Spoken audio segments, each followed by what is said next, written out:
ਮਹਾਂਮਾਰੀਆਂ ਤਕਰੀਬਨ ਵੱਡੀਆਂ ਫੈਲੀਆਂ ਨੇ, ਉਹਨਾਂ ਦੇ ਵਿੱਚ ਸਪੈਨਿਸ਼ ਫਲੂ ਦਾ ਨਾਮ ਜ਼ਰੂਰ ਯਾਦ ਆਉਂਦਾ ਹੈ। 1918 ਤੋਂ ਲੈ ਕੇ 1920 ਤੱਕ ਸਪੈਨਿਸ਼ ਫਲੂ ਨੇ ਤਕਰੀਬਨ 50 ਮਿਲੀਅਨ ਲੋਕਾਂ ਨੂੰ ਆਪਣੀ ਲਪੇਟ ਦੇ ਵਿੱਚ ਲੈ ਲਿਆ ਸੀ। ਅਮਰੀਕਾ ਨੂੰ ਆਪਣੀ ਮਾਰ ਦੇ ਵਿੱਚ ਸਭ ਤੋਂ ਪਹਿਲਾਂ ਇਹਨੇ ਲਿਆ। ਅਮਰੀਕਾ ਦਾ ਨਿਊਯਾਰਕ ਸ਼ਹਿਰ, ਜਿੱਥੇ ਤਕਰੀਬਨ ਬਹੁਤ ਵੱਡੀ ਤਾਦਾਦ ਦੇ ਵਿੱਚ, ਹਜ਼ਾਰਾਂ ਦੀ ਤਾਦਾਦ ਦੇ ਵਿੱਚ ਇਕੱਲੇ ਨਿਊਯਾਰਕ ਦੇ ਵਿੱਚ ਐਵਰੀਡੇ ਲੋਕ ਮਰ ਰਹੇ ਸਨ ਤੇ ਇੰਨੀਆਂ ਡੈਡ ਬੋਡੀਆਂ ਆ ਗਈਆਂ ਸਨ ਕਿ ਉਹਨਾਂ ਨੂੰ ਹਸਪੀਟਲ ਦੇ ਸਾਹਮਣੇ ਫਰੀਜ਼ਰ ਰੱਖਣੇ ਪਏ, ਵੱਡੇ ਟਰੱਕ ਰੱਖਣੇ ਪਏ ਕਿ ਡੈਡ ਬੋਡੀਆਂ ਆਉਣ ਤੇ ਨਾਲ ਦੀਆਂ ਫਰੀਜ਼ਰ ਦੇ ਵਿੱਚ ਸੰਸਕਾਰ ਕਰਨ ਜੋਗਾ ਸਮਾਂ ਨਹੀਂ ਸੀ। ਜਿਹੜੀ ਯੂਨੀਵਰਸਿਟੀਜ਼ ਜਾਂ ਕਾਲਜਸ ਦੀ ਗੱਲ ਹੈ, ਇਹ ਆਲਰੇਡੀ ਜਿਹੜੇ ਹੁਣ ਅਪਕਮਿੰਗ ਸਮੈਸਟਰ ਸੈਪਟੈਂਬਰ ਸ਼ੁਰੂ ਹੋਣਾ, ਉਹ ਆਨਲਾਈਨ ਹੀ ਹੋਣਾ ਹੈ ਪ੍ਰਾਇਮਰੀਲੀ। ਕਈ ਆ ਜਿਹੜੇ ਅਪਲਾਈਡ ਹੈਗੀ ਆ ਲਰਨਿੰਗ, ਫਿਰ ਉਹ ਮਾੜਾ ਮੋਟਾ ਜਾਓਗੇ ਸਟੂਡੈਂਟਸ, ਪਰ ਜਿਹੜੀ ਹੈ ਰਿਡਿਊਸਡ ਫਿਜ਼ੀਕਲ ਕੰਟੈਕਟ ਹੈ ਉਹ ਇੰਪੋਰਟੈਂਟ ਹੈ ਕਿ ਜਿਹੜੀ ਵਾਇਰਸ ਹੈ ਫਿਰ ਉਹਨੂੰ ਕੰਟੇਨ ਕਿੰਨਾ ਕਰਨਾ, ਉਹ ਰਿਡਿਊਸਡ ਫਿਜ਼ੀਕਲ ਕੰਟੈਕਟ ਨਾਲ ਕੰਟੇਨ ਕਰ ਸਕਦੇ ਹਾਂ। Every class is different, and in terms of online learning, ਜਿਹੜੀ ਇਹ online learning ਹੈ ਥੋੜੀ ਜਿਹੀ in some ways challenging ਹੈ ਕਿਉਂਕਿ students ਨੂੰ ਆਪਣੇ ਆਪ ਥੋੜੀ ਜਿਹੀ ਜ਼ਿਆਦਾ responsibility ਲੈਣੀ ਪੈਂਦੀ ਹੈ। ਕੋਈ ਗਰੋਸਰੀ ਆਉਣੀ, ਉਹਨੂੰ 24 ਘੰਟੇ ਗਰਾਜ ਦੇ ਵਿੱਚ ਰੱਖਣਾ ਹੈ, ਆਨਲਾਈਨ ਆਰਡਰ ਕਰਦੇ ਰਹੇ ਨੇ। ਗਰਾਜ ਦੇ ਵਿੱਚ ਰੱਖਣ ਤੋਂ ਬਾਅਦ 24 ਘੰਟੇ ਮੈਂ ਕਿਹਾ ਜੀ ਇਹਦੇ ਨਾਲ ਕੀ ਫਰਕ ਪੈ ਜਾਣਾ।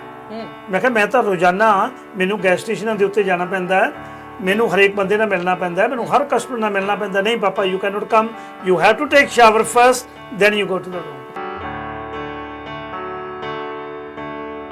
ਇਹ ਜਿਹੜਾ ਪਰਪਸ ਆਫ ਐਜੂਕੇਸ਼ਨ ਹੈ, ਕੋਵਿਡ ਨੇ ਕਲੀਅਰ ਕੀਤਾ ਕਿ ਇਹ that is not exactly the purpose of education. ਜੀ, the purpose of education has to be creativeness and humanism. ਇੱਕ ਮੈਨੂੰ ਕਿਸੇ ਨੇ ਵੀਡੀਓ ਕੱਲੀ ਛੋਟੀ ਜੀ, ਉਹਦੇ ਵਿੱਚ ਉਹ ਇਨਸਾਨ ਕਹਿੰਦਾ ਵੀ ਮੇਰੇ ਗਵਾਂਢੀ ਦੇ ਮੁੰਡੇ ਦਾ ਵਿਆਹ ਸੀ ਜੀ, ਤੇ ਮੇਰੇ ਇੱਕ ਗਵਾਂਢੀ ਨੂੰ ਸੱਦ ਲਿਆ, ਮੈਨੂੰ ਛੱਡ ਲਿਆ। ਕਹਿੰਦਾ ਫੇਕ ਹੀ, ਕਹਿੰਦਾ ਮੇਰੇ ਇੱਕ ਆਵੇ ਇੱਕ ਜਾਵੇ, ਇੱਕ ਆਵੇ ਇੱਕ ਜਾਵੇ। ਕਹਿੰਦੇ ਫੇਕ ਕੀ ਕੀਤਾ? ਕਹਿੰਦੇ ਫੇਰ ਮੈਂ 911 ਕੀਤਾ।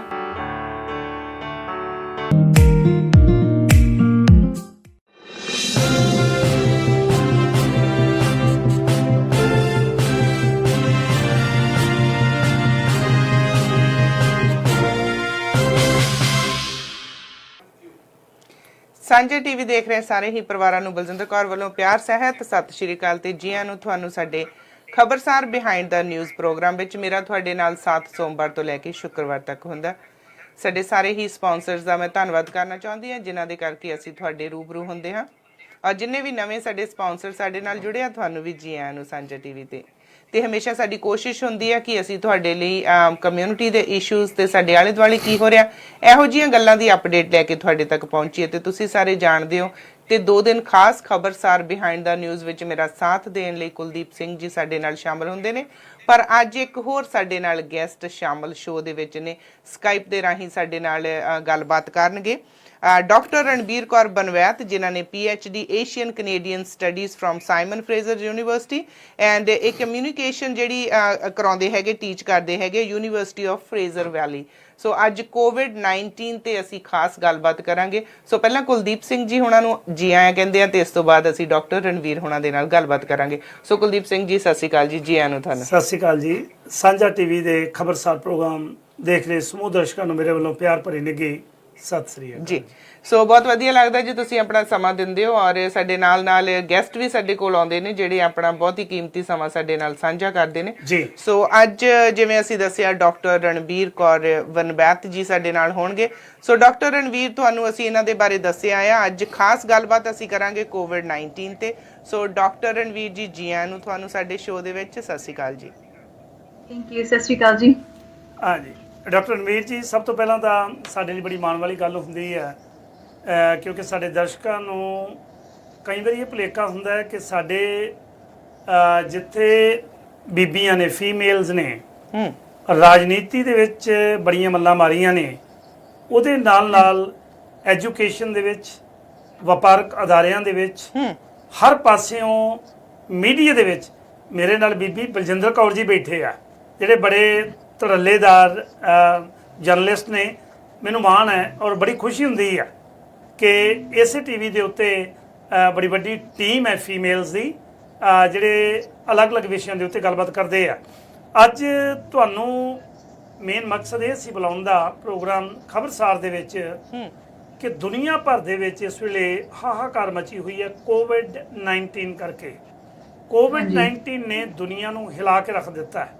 ਜਦੋਂ ਕੋਵਿਡ-19 ਦੀ ਗੱਲਬਾਤ ਕਰਦੇ ਹਾਂ ਤੇ ਦੁਨੀਆ ਦੇ ਅੰਦਰ ਜਿਹੜੀਆਂ ਮਹਾਮਾਰੀਆਂ ਤਕਰੀਬਨ ਵੱਡੀਆਂ ਫੈਲੀਆਂ ਨੇ, ਉਹਨਾਂ ਦੇ ਵਿੱਚ ਸਪੈਨਿਸ਼ ਫਲੂ ਦਾ ਨਾਮ ਜ਼ਰੂਰ ਯਾਦ ਆਉਂਦਾ ਹੈ। 1918 ਤੋਂ ਲੈ ਕੇ 1920 ਤੱਕ ਸਪੈਨਿਸ਼ ਫਲੂ ਨੇ ਤਕਰੀਬਨ 50 ਮਿਲੀਅਨ ਲੋਕਾਂ ਨੂੰ ਆਪਣੀ ਲਪੇਟ ਦੇ ਵਿੱਚ ਲੈ ਲਿਆ ਸੀ। ਜੇ ਆਪਾਂ ਗੱਲ ਕਰੀਏ ਤੇ ਉਸ ਵਕਤ ਵੀ ਬੜੀ ਹਾਹਾਕਾਰ ਮਚ ਗਈ ਸੀ। ਇਹ ਸਪੈਨਿਸ਼ ਫਲੂ ਹੈ ਜਿਹੜਾ ਸਪੇਨ ਤੋਂ ਆਰੰਭ ਹੋਇਆ ਸੀ ਤੇ ਜਿਹਦੇ ਵਿੱਚ ਬੜੀ ਵੱਡੀ ਤਾਦਾਦ ਮਿਲੀਅਨਸ ਆਫ ਲੋਕ ਮਾਰੇ ਗਏ ਸਨ। ਇਸੇ ਤਰ੍ਹਾਂ ਮਾਰਬਰਗ ਵਾਇਰਸ ਜਿਹੜਾ 1967 ਦੇ ਵਿੱਚ ਸ਼ੁਰੂ ਹੋਇਆ ਸੀ ਯੁਗਾਂਡਾ ਦੇ ਵਿੱਚ ਬਾਂਦਰ ਤੋਂ, ਬੜੀ ਵੱਡੀ ਤਾਦਾਦ ਦੇ ਵਿੱਚ ਲੋਕ ਮਾਰੇ ਗਏ ਸਨ। HIV ਵਾਇਰਸ ਹੈ ਜਿਹੜਾ, ਇਹਦੇ ਨਾਲ ਵੀ ਤਕਰੀਬਨ 32 ਮਿਲੀਅਨ ਲੋਕ ਹੁਣ ਤੱਕ ਮਰ ਚੁੱਕੇ ਹੈ। ਡੇਂਗੂ ਹੈ, ਹੋਰ ਬੜੇ ਤਰ੍ਹਾਂ ਦੇ ਵਾਇਰਸ ਨੇ। ਜਿਹੜੇ ਸਮਾਲ ਪੌਕਸ ਹੈ ਉਹਨੇ 1980 ਦੇ ਵਿੱਚ 20ਵੀਂ ਸਦੀ ਦੇ ਵਿੱਚ ਤਕਰੀਬਨ, ਜੇ ਮੈਂ ਜ਼ਿਕਰ ਕਰਾਂ, 300 ਮਿਲੀਅਨ ਲੋਕ ਇਸ ਤੋਂ ਪ੍ਰਭਾਵਿਤ ਹੋਏ ਸਨ। ਪਰ ਅੱਜ ਜਿਹੜਾ ਕਰੋਨਾ ਵਾਇਰਸ ਹੈ, ਕਰੋਨਾ ਵਾਇਰਸ ਦੀ ਜਦੋਂ ਅਸੀਂ ਗੱਲਬਾਤ ਕਰਦੇ ਹਾਂ, ਇਹ ਅਸਲ ਦੇ ਵਿੱਚ ਚਾਈਨਾ ਤੋਂ ਸ਼ੁਰੂ ਦੇ ਵਿੱਚ ਜਦੋਂ ਆਰੰਭ ਹੁੰਦਾ ਹੈ, ਵੁਹਾਨ ਜਿਹੜਾ ਸ਼ਹਿਰ ਹੈ, ਤੇ ਲੋਕਾਂ ਨੂੰ ਬਾਹਰ ਪਤਾ ਨਹੀਂ ਸੀ ਕਿ ਵੁਹਾਨ ਤੋਂ ਫੈਲਿਆ ਹੋਇਆ ਇਹ ਵਾਇਰਸ ਕਿਵੇਂ ਇਫੈਕਟ ਕਰੇਗਾ। ਵੱਧਦਾ ਇੱਕਦਮ ਜਦੋਂ ਬਾਹਰ ਯੂਰਪ ਤੇ ਇਧਰਲੇ ਪਾਸੇ ਆਇਆ, ਅਮਰੀਕਾ ਨੂੰ ਆਪਣੀ ਮਾਰ ਦੇ ਵਿੱਚ ਸਭ ਤੋਂ ਪਹਿਲਾਂ ਇਹਨੇ ਲਿਆ। ਅਮਰੀਕਾ ਦਾ ਨਿਊਯਾਰਕ ਸ਼ਹਿਰ, ਜਿੱਥੇ ਤਕਰੀਬਨ ਬਹੁਤ ਵੱਡੀ ਤਾਦਾਦ ਦੇ ਵਿੱਚ, ਹਜ਼ਾਰਾਂ ਦੀ ਤਾਦਾਦ ਦੇ ਵਿੱਚ, ਇਕੱਲੇ ਨਿਊਯਾਰਕ ਦੇ ਵਿੱਚ ਐਵਰੀ ਡੇ ਲੋਕ ਮਰ ਰਹੇ ਸਨ। ਤੇ ਇੰਨੀਆਂ ਡੈਡ ਬੋਡੀਆਂ ਆ ਗਈਆਂ ਸਨ ਕਿ ਉਹਨਾਂ ਨੂੰ ਹਸਪੀਟਲ ਦੇ ਸਾਹਮਣੇ ਫਰੀਜ਼ਰ ਰੱਖਣੇ ਪਏ, ਵੱਡੇ ਟਰੱਕ ਰੱਖਣੇ ਪਏ ਕਿ ਡੈਡ ਬੋਡੀਆਂ ਆਉਣ ਤੇ ਨਾਲ ਦੀ ਨਾਲ ਫਰੀਜ਼ਰ ਦੇ ਵਿੱਚ ਸੰਸਕਾਰ ਕਰਨ ਜੋਗਾ ਸਮਾਂ ਨਹੀਂ ਸੀ। ਇਸ ਨੇ ਇਕੱਲਾ ਮਨੁੱਖਾਂ ਦੇ ਉੱਤੇ ਪ੍ਰਭਾਵਿਤ ਨਹੀਂ ਕੀਤਾ, ਬਲਕਿ ਹੋਰ ਬੜੀਆਂ ਚੀਜ਼ਾਂ ਨੂੰ ਪ੍ਰਭਾਵਿਤ ਕੀਤਾ। ਸਾਡੀ ਇਕਨੋਮੀ ਨੂੰ ਪ੍ਰਭਾਵਿਤ ਕੀਤਾ, ਕਿਉਂਕਿ ਤੁਹਾਡੀ ਮੁਹਾਰਤ ਹੈ, ਤੁਸੀਂ ਐਜੂਕੇਸ਼ਨ ਨਾਲ ਸੰਬੰਧਿਤ ਤੋਂ ਸਾਡੀ ਆਉਣ ਵਾਲੀ ਜਿਹੜੀ ਯੰਗ ਜਨਰੇਸ਼ਨ ਹੈ, ਨਵੇਂ ਸਾਡੇ ਆਉਣ ਵਾਲੇ ਬੱਚੇ ਨੇ, ਉਹਨਾਂ ਨੂੰ ਤੁਸੀਂ ਪੜ੍ਹਾਉਂਦੇ ਹੋ, ਉਹਨਾਂ ਨੂੰ ਦੱਸਦੇ ਹੋ ਫਿਊਚਰ ਕੀ ਹੈ ਸਾਡੇ ਮੁਲਕਾਂ ਦਾ, ਸਾਡੇ ਸਿਸਟਮ ਦਾ। ਸੋ ਇਸ ਸਿਸਟਮ ਦੇ ਵਿੱਚ ਅੱਜ ਗੱਲਬਾਤ ਆਪਾਂ ਕਰਾਂਗੇ ਕਿ ਕੋਵਿਡ-19 ਨੇ ਸਾਡੀ ਇਕਨੋਮੀ ਨੂੰ ਕਿਵੇਂ ਇਫੈਕਟ ਕੀਤਾ ਜੀ। ਇਹਦੇ ਵਿੱਚ ਮੇਰਾ ਖਿਆਲ ਹੈ ਆਪਾਂ ਜੇ ਗੱਲਬਾਤ ਕਰੀਏ, ਪਹਿਲਾਂ ਸਭ ਤੋਂ ਪਹਿਲਾਂ ਜਿਹੜਾ ਤੁਹਾਡੇ ਨਾਲ ਗੱਲਬਾਤ ਹੈ, ਤੁਹਾਨੂੰ ਕਿਵੇਂ ਲੱਗਦਾ ਹੈ ਕਿ ਇਸ ਜਿਹੜੀ ਮਹਾਮਾਰੀ ਹੈ ਇਹਨੇ ਕਿਵੇਂ ਇਫੈਕਟ ਕੀਤਾ all over?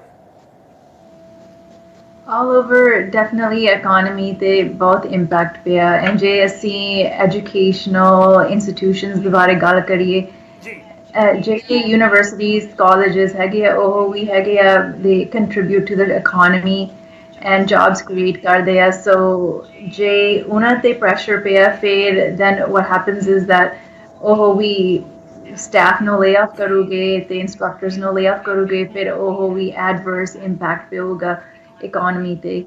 And generally speaking, ਜਿਹੜਾ COVID-19 ਆ, ਇਹ is the biggest economic and social disruption that we have experienced in the last so many years. So basically ਜਿਹੜਾ ਅਸੀਂ impact experience ਕਰਦੇ ਹਾਂ, ਉਹ every single level of society ਦੇ ਵਿੱਚ ਅਸੀਂ experience ਕਰਦੇ ਹਾਂ। Socially experience ਕਰਦੇ ਹਾਂ in terms of just ਸਾਡੀ ਜਿਹੜੀ personal everyday lives are ਹੈਗੀਆਂ ਆ। Mental health is a big issue right now. ਅਸੀਂ students ਬਾਰੇ ਗੱਲ ਕਰਦੇ ਹਾਂ, students ਵੀ ਬਹੁਤ stress experience ਕਰਦੇ ਆ right now, but students ਕੱਲੇ students ਨਹੀਂ, ਸਾਰੇ stress experience ਕਰਦੇ ਆ। So it's socially, ਜਿੰਦਾ ਅਸੀਂ ਆਪਣੇ close ones ਨਾਲ interact ਕਰਦੇ ਹਾਂ, ਉਹ ਵੀ impact ਹੋਇਆ। Also in terms of whether we can go somewhere, that's been changed. So basically we're experiencing changes in every aspect of life. It's not just social but also economic, not just economic but also political every aspect of life everywhere around the world. ਤੇ ਜਦੋਂ ਅਸੀਂ doctor Ranbir ਗੱਲ ਕਰਦੇ ਆ study ਦੀ college university school ਛੋਟੇ elementary school ਤੋਂ ਲੈ ਕੇ university level ਤੱਕ ਜਦੋਂ ਅਸੀਂ ਗੱਲ ਕਰਦੇ ਆ ਸੋ ਇਸ ਟਾਈਮ ਆਨਲਾਈਨ ਜਿਹੜੀ ਸਟੱਡੀ ਚੱਲ ਰਹੀ ਹੈਗੀ ਆ ਆਨਲਾਈਨ ਹੋ ਰਹੀ ਹੈਗੀ ਆ ਸੋ ਕਲਾਸਰੂਮ ਦੇ ਵਿੱਚ ਨਹੀਂ ਸਟੂਡੈਂਟ ਜਾ ਰਹੇ ਆਨਲਾਈਨ ਸਟੱਡੀ ਕਰ ਰਹੇ ਆ ਤੇ ਇਸ ਦੇ ਨਾਲ ਹੁਣ ਆਉਣ ਵਾਲੇ ਸਮੇਂ ਦੇ ਵਿੱਚ ਕਿਹਾ ਵੀ ਜਾ ਰਿਹਾ ਕਿ ਸਕੂਲ ਵੀ ਖੋਲੇ ਜਾਣਗੇ ਸੋ ਤੁਹਾਨੂੰ ਕੀ ਲੱਗਦਾ ਹੈਗਾ ਕਿ ਆਨਲਾਈਨ ਸਟੱਡੀ ਤੇ ਸਕੂਲ ਦੇ ਵਿੱਚ ਜਾ ਕੇ ਕਲਾਸਰੂਮ 'ਚ ਸਟੱਡੀ ਦੇ ਨਾਲ ਇਹ ਬਿਮਾਰੀ ਤੋਂ ਥੋੜਾ ਬਹੁਤਾ ਕਿਵੇਂ ਬਚਿਆ ਜਾ ਸਕਦਾ ਹੈਗਾ?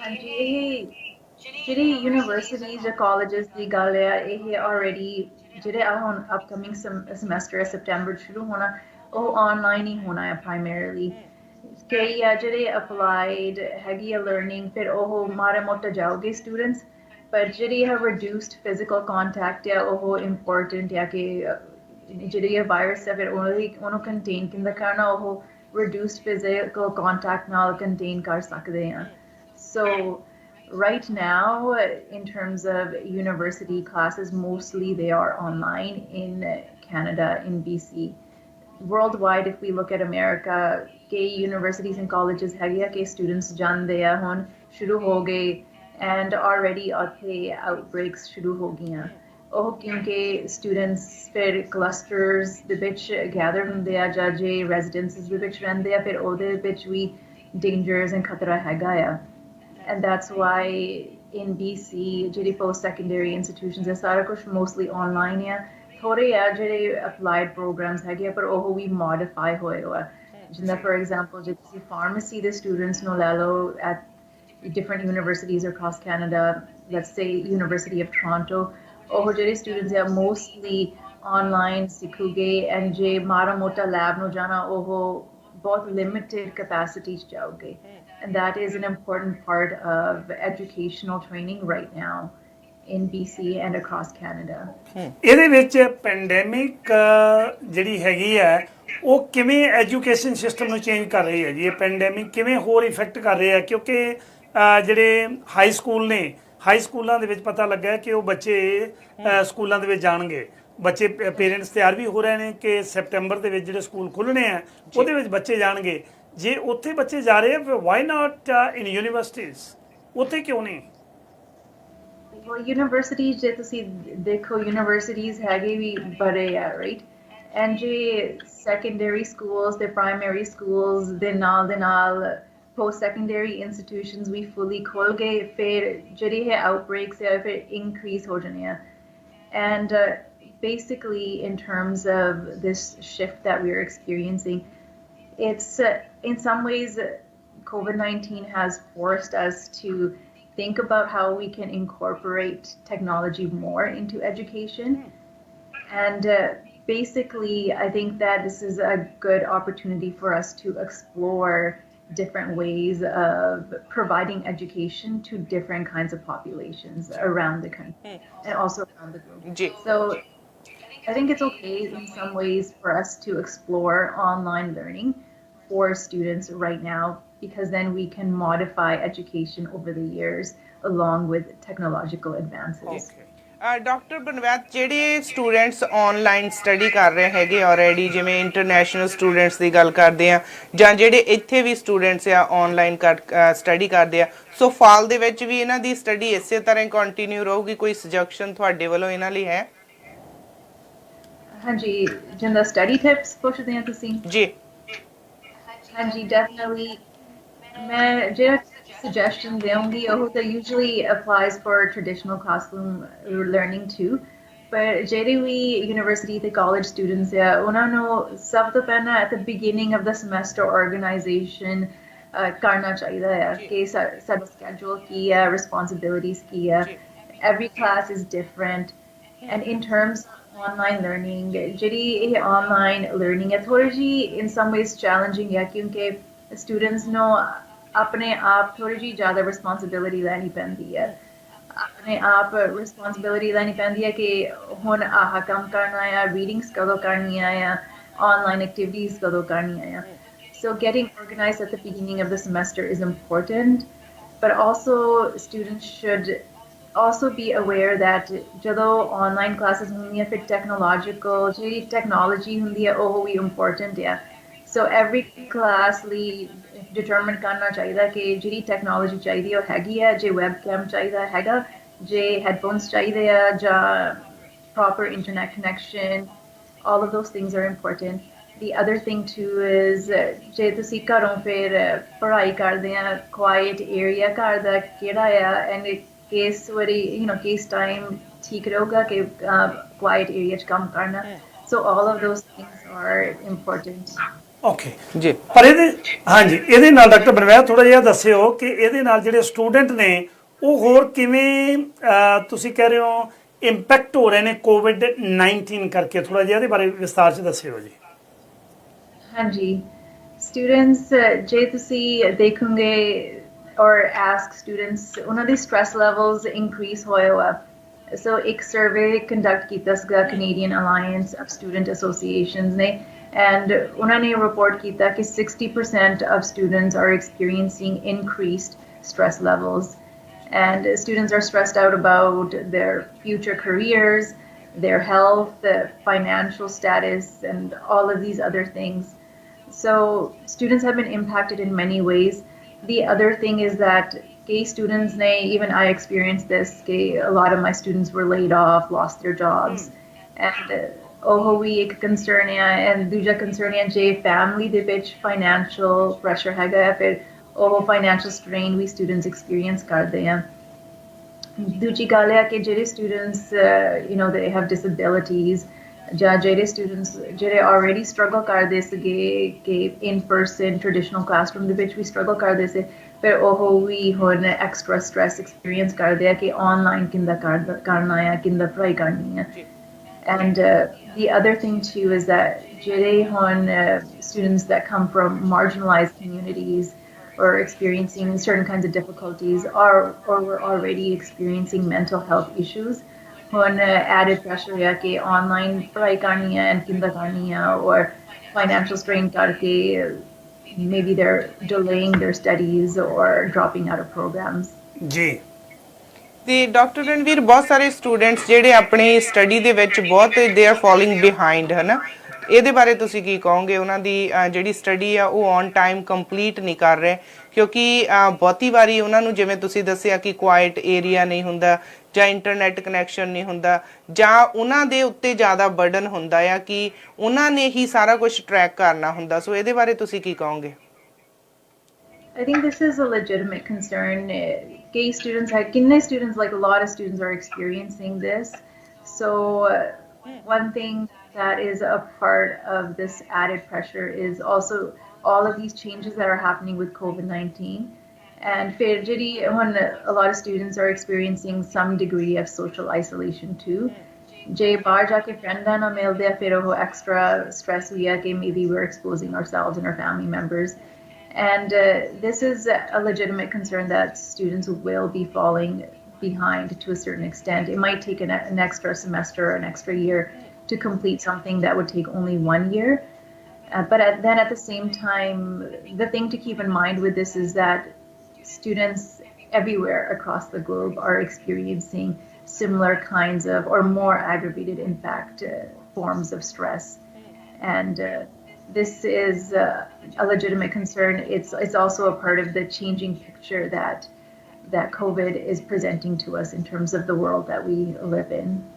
ਜੀ ਡਾਕਟਰ ਰਣਵੀਰ ਜੀ ਜਿਵੇਂ ਤੁਸੀਂ ਜ਼ਿਕਰ ਕਰ ਰਹੇ ਹੋ ਕਿ ਇਹਦੇ ਨਾਲ ਵਰਲਡ ਦੀ ਜਿਹੜੀ ਇਕਨੋਮੀ ਹੈ ਉੱਤੇ ਬੜਾ ਇੰਪੈਕਟ ਪੈ ਰਿਹਾ ਬੜਾ ਵੱਡਾ ਅਸਰ ਪੈ ਰਿਹਾ ਉਹਦੇ ਨਾਲ ਪਰ ਇਹਦੇ ਨਾਲ ਨਾਲ ਤੁਸੀਂ ਦੇਖੋ ਕਿ ਇਨ ਜਨਰਲ ਮੈਂ ਗੱਲ ਕਰਾਂ ਕਿ ਬਹੁਤ ਜਿਹੜੇ ਸਟੂਡੈਂਟ ਨੇ ਉਹ ਬਿਹਾਈਂਡ ਹੋ ਗਏ ਨੇ ਬੜੀ ਉਹਨਾਂ ਦੀ ਚਿੰਤਾ ਵੱਧ ਗਈ ਹੈ ਸਟ੍ਰੈਸ ਦੇ ਵਿੱਚ ਨੇ ਕਿ ਸਾਡੇ ਆਉਣ ਵਾਲੇ ਸਮੇਂ 'ਚ ਸਾਡੇ ਨਾਲ ਬਣੇਗਾ ਕੀ ਇਹਦੇ ਨਾਲ ਓਵਰਆਲ ਤੁਸੀਂ ਕੀ ਸੋਚਦੇ ਹੋ ਕਿ ਇਹਦਾ ਜਿਹੜੀ ਸਟੱਡੀ ਹੈ ਐਜੂਕੇਸ਼ਨ ਹੈ ਇਹਦਾ ਜਨਰਲੀ ਕੀ ਰੋਲ ਰਹੇਗਾ ਇਹਦੇ ਵਿੱਚ In terms of the purpose of education, ਤੁਸੀਂ ਪੁੱਛਦੇ ਹੋ? ਜੀ ਹਾਂਜੀ, the thing about COVID-19, I would say, is that it has really, really highlighted already existing disparities in the world and in our society.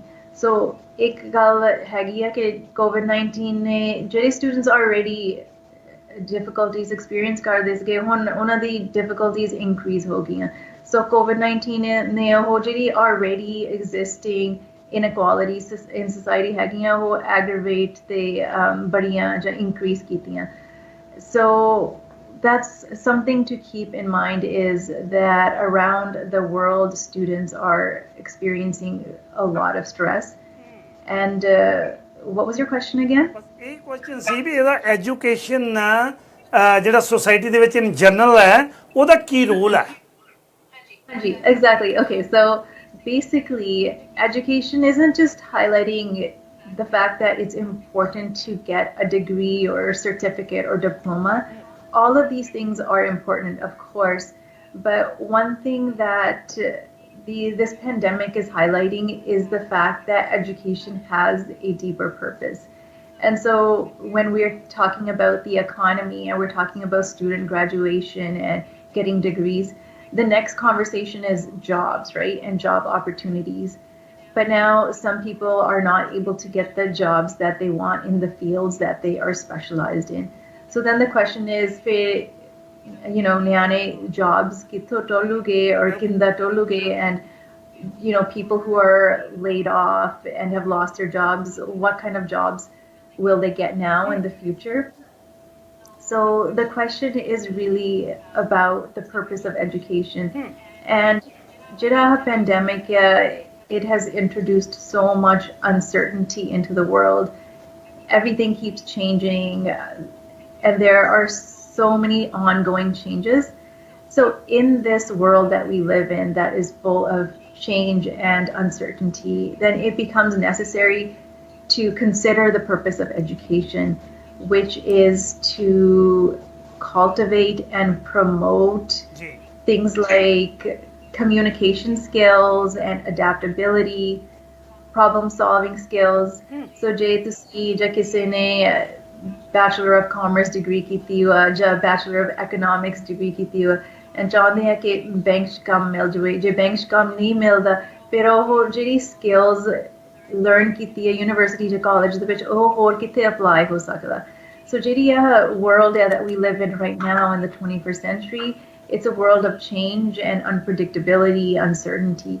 So in this world then the purpose of education is to promote problem solving skills, and it's our job also to continue to learn and adapt in a changing environment. And we need things like communication, effective communication skills in a diverse world. And we need things like, for example, the ability to identify other people's emotions and ourselves so that we can interact effectively with other people. The other thing too is sometimes when we think about going to university, ਅਸੀਂ ਸੋਚਦੇ ਹਾਂ ਕਿ ਹੁਣ degree ਮਿਲ ਗਈ and ਬਸ ਇੱਕ ਕੰਮ ਹੀ ਕਰਨਾ ਹੈ for the rest of our lives. And that's in today's world, that's not the case. People will change careers multiple times. And then in that case, it's important for students to be independent thinkers. And Jayhon, in today's world, we were introduced to this pandemic so quickly, right? Sara kuch bahut sheti ho gaya.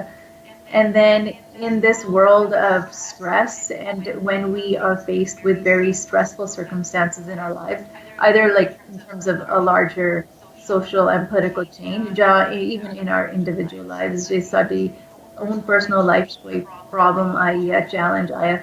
So asi oh problem no kinda address karna, oh ਸਾਡੀ education ਤੇ depend ਕਰਦਾ ਤੇ perspective ਤੇ depend ਕਰਦਾ ਕਿ how can we think about and approach problem solving, how can we be original and creative thinkers.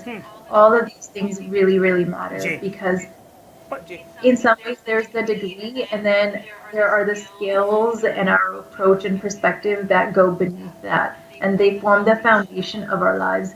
So ਉਹ ਚੀਜ਼ ਬਹੁਤ important ਹੈ ਕਿ ਅਸੀਂ ਕਿਹੜੇ skills cultivate ਕਰਦੇ ਹਾਂ in the approach cultivate ਕਰਦੇ ਹਾਂ to life in general, open to possibility ਜਾਂ closed to possibility. And that also enables us, if we are open to possibility, to see opportunity in the world around us. ਹਾਂਜੀ doctor Ranveer ਬਹੁਤ ਵਧੀਆ ਤੁਸੀਂ information ਦੇ ਰਹੇ ਹੋ, ਪਰ ਮੇਰਾ ਇੱਕ ਹੋਰ ਸਵਾਲ ਆ, ਬਹੁਤ ਸਾਰੇ ਸਟੂਡੈਂਟ ਮੈਂਟਲ ਸਟ੍ਰੈਸ ਦੇ ਵਿੱਚੋਂ ਨਿਕਲ ਰਹੇ ਹੈਗੇ ਆ।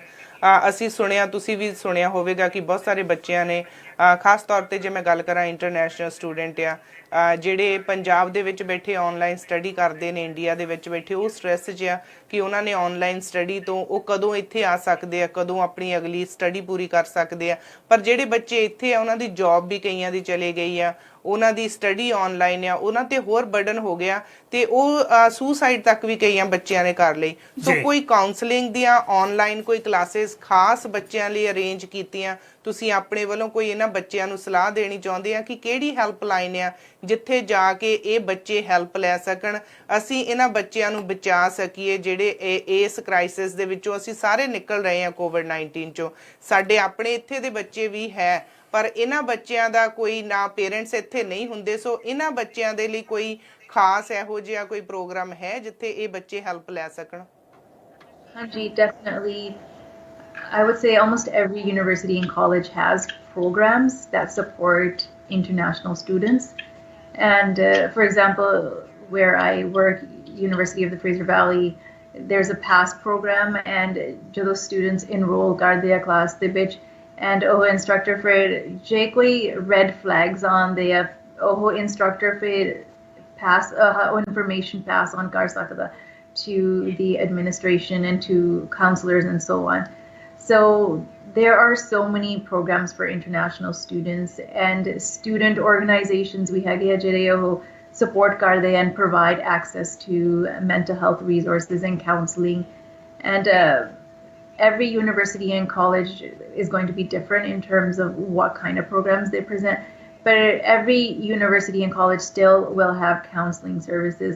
So J students no koi difficulty hegi ya, oh immediately contact karna chahiye ki apni university jo college no contact karke counseling services no contact karke fir gal karni chahiye hai. And then aside from that, if it's an actual immediate emergency, then there's of course 911, and there's also the nurses line. Je koi health bare questions hegi, and students can also just contact the nurses line, and they can also refer students to proper and the right kind of resources. Doctor Balraj, ਤੁਹਾਡੀ ਅਸਲ ਦੇ ਵਿੱਚ education ਹੈ ਜਿਹੜੀ ਤੁਸੀਂ ਆਪ ਜਿਹੜੀ PhD ਵੀ ਕੀਤੀ ਹੈ, ਉਹ ਵੀ ਜਿਹੜੀ ਸਾਊਥ ਏਸ਼ੀਅਨ ਕਮਿਊਨਿਟੀ ਹੈ ਦੇ ਉੱਤੇ ਤੁਸੀਂ ਗੱਲਬਾਤ ਕੀਤੀ ਹੈ, ਔਰ ਬੱਚਿਆਂ ਨੂੰ ਬੜੇ ਲੰਬੇ ਸਮੇਂ ਤੋਂ ਪੜ੍ਹਾ ਰਹੇ ਹੋ, ਐਜ਼ ਏ ਪ੍ਰੋਫੈਸਰ ਟੀਚ ਕਰ ਰਹੇ ਹੋ। ਤੁਹਾਨੂੰ ਕੀ ਲੱਗਦਾ ਹੈ ਕਿ ਗਲੋਬਲ ਕ੍ਰਾਈਸਿਸ ਜਿਹੜਾ ਰਾਈਟ ਨਾਓ ਚੱਲ ਰਿਹਾ ਹੈ, ਇਹਦੇ ਕਰਕੇ ਗਲੋਬਲ ਇੰਪੈਕਟ ਸਕੂਲ ਕਲੋਜ਼ਰ ਦੇ ਉੱਤੇ ਕੀ ਪੈ ਰਿਹਾ ਜੀ? Very severe. So here in BC, schools are reopening, but in different parts of the world, they call like third world or second world countries, one of the school closures that has left and will leave a devastating impact. So for example, jado schools close there, and if you look at this one UN report, they say that the closures of schools around the world has impacted 94% of the world's student population. So 94% of the world's student population, meaning छोटे बच्चे तो लाके adults तक जेरे university जांदे सारे impact होए हैं. And इदा also मतलब है कि जो say rural countries ਦੇ ਵਿੱਚ and rural parts of the world ਦੇ ਵਿੱਚ ਜਿੱਥੇ schools and ਹੈਗੀ need to start with and resources and ਹੈਗੀ need to start with. So then around the world, what happens in certain countries is that the rate of violence against girls and women also increases. So jado kuriyan school no nahi jandiyan, fir ki hunda gender-based exploitation increases, and then also at the same time child marriages also increase in frequency. Jiriya educational systems hagiya in Canada, North America, Europe, Australia, around the world, and places in Asia and Africa, and so on and so forth, they provide social stability. So kei schools hage jere nyana no free food, the meals prepared karke dinde, and then universities to colleges, they provide access to housing for students that maybe will have difficulty finding housing otherwise. So basically, when we think about education, education is part of the social infrastructure, and it's a key focal point. And ਜਦੋਂ schools close ਹੁੰਦੇ ਆ, then what happens is that it creates more social instability. So then even here in BC and in Canada, ਫਿਰ ਜਦੋਂ schools ਛੋਟੇ ਬੱਚਿਆਂ ਲਈ close ਹੋਏ ਆ, then parents had all of this extra responsibility, not just taking care of kids, but then also trying to educate them. And it just creates more pressure on the family unit. And the same goes for around the world. So ਜੇ ਤੁਸੀਂ ਦੇਖੋ ਫਿਰ, in different countries around the world, and like for example in Africa or say India specifically, if schools are closed down, then there's going to be more responsibility for especially women in the household. ਫਿਰ ਨਿਆਣਿਆਂ ਨੂੰ ਵੀ ਦੇਖਣਾ ਆ and ਫਿਰ ਕੰਮ ਵੀ ਕਰਨਾ ਆ. And even here in North America, if we look at students who have children themselves, then they had to transition to online learning in the spring, and ਫਿਰ ਆਪਣੇ ਨਿਆਣਿਆਂ ਨੂੰ ਵੀ ਪੜ੍ਹਾਉਣਾ ਆ, and ਫਿਰ ਘਰ ਦਾ ਵੀ ਕੰਮ ਕਰਨਾ ਆ, and then if you're laid off from your job at the same time, it's so much stress. Doctor Banwait, ਕਿਉਂਕਿ ਤੁਹਾਡਾ ਪ੍ਰੋਫੈਸ਼ਨ ਹੈ, ਤੁਸੀਂ ਬੜੇ ਲੰਮੇ ਸਮੇਂ ਤੋਂ ਐਜੂਕੇਸ਼ਨ ਨਾਲ ਜੁੜੇ ਹੋ, ਬੱਚਿਆਂ ਨੂੰ ਪੜ੍ਹਾ ਰਹੇ ਹੋ, ਐਜੂਕੇਸ਼ਨ ਦੇ ਰਹੇ ਹੋ ਫਰੇਜ਼ਰ ਵੈਲੀ ਦੇ ਨਾਲ, as a professor, as a instructor, as a educator, ਤੁਹਾਨੂੰ ਕੀ ਲੱਗ ਰਿਹਾ ਕਿ ਇਸ ਪੈਂਡੈਮਿਕ ਨੇ ਕਿੰਨਾ ਕੁ ਚਿਰ ਹੋਰ ਇਸੇ ਤਰ੍ਹਾਂ ਆ ਜਿਹੜਾ ਐਜੂਕੇਸ਼ਨ ਸਿਸਟਮ ਹੈ ਇਹਨੂੰ ਅਪ ਡਾਊਨ ਇੱਕ ਵਾਰੀ ਹੋ ਗਿਆ? ਕਿਉਂਕਿ ਜਿਹੜੇ ਬੱਚੇ ਸੀ ਉਹਨਾਂ ਦੀ ਸੋਚਣੀ ਦੇ ਵਿੱਚ ਜਿਹੜੀ ਫਿਜ਼ੀਕਲ ਮਿਲਣੀ ਹੈ, ਜਦੋਂ ਕਲਾਸ ਦੇ ਵਿੱਚ ਬਹਿਣਾ, ਫਿਜ਼ੀਕਲ ਬੱਚੇ ਨੇ, ਸਟੂਡੈਂਟ ਨੇ, ਪ੍ਰੋਫੈਸਰ ਦੇ ਸਾਹਮਣੇ ਬੈਠਣਾ ਹੈ, ਉਹਨੇ ਬਿਲਕੁਲ ਅੱਖਾਂ 'ਚ ਅੱਖਾਂ ਪਾ ਕੇ ਗੱਲਬਾਤ ਕਰਨੀ ਹੈ।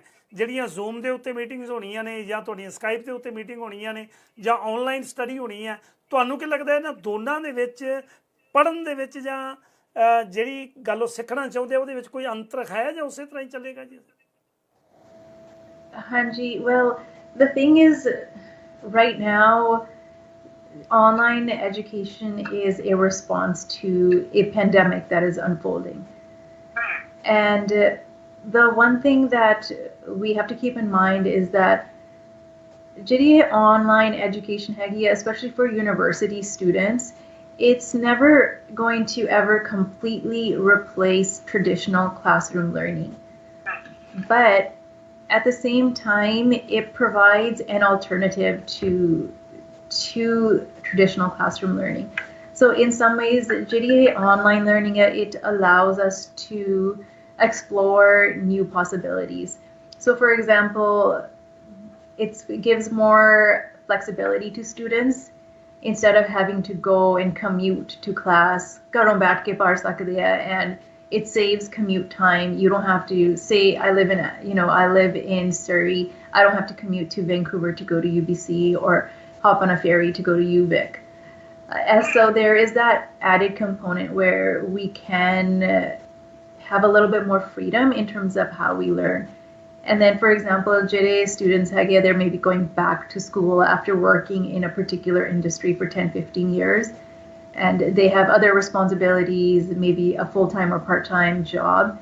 It's nice to be able to just do work according to your own schedule.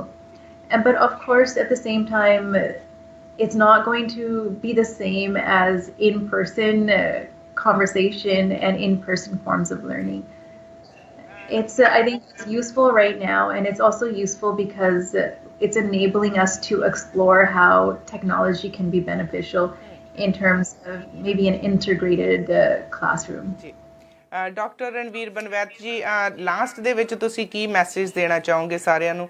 ਪਹਿਲਾਂ ਤਾਂ first of all thank you, ਤੁਸੀਂ ਆਪਣਾ ਟਾਈਮ ਦਿੱਤਾ, ਪਰ ਤੁਹਾਡੇ ਵੱਲੋਂ ਕੀ ਮੈਸੇਜ ਹੋਵੇਗਾ ਜੀ? I just think that it's, in terms of education in general, I think we are seeing a lot of changes, and students are learning a lot. As instructors and even administrators, sare sikhte hai, and how to respond to the situation. And I think that we are seeing a lot of disturbance and unrest in terms of the educational system, not just nationally and locally, but also just globally around the world.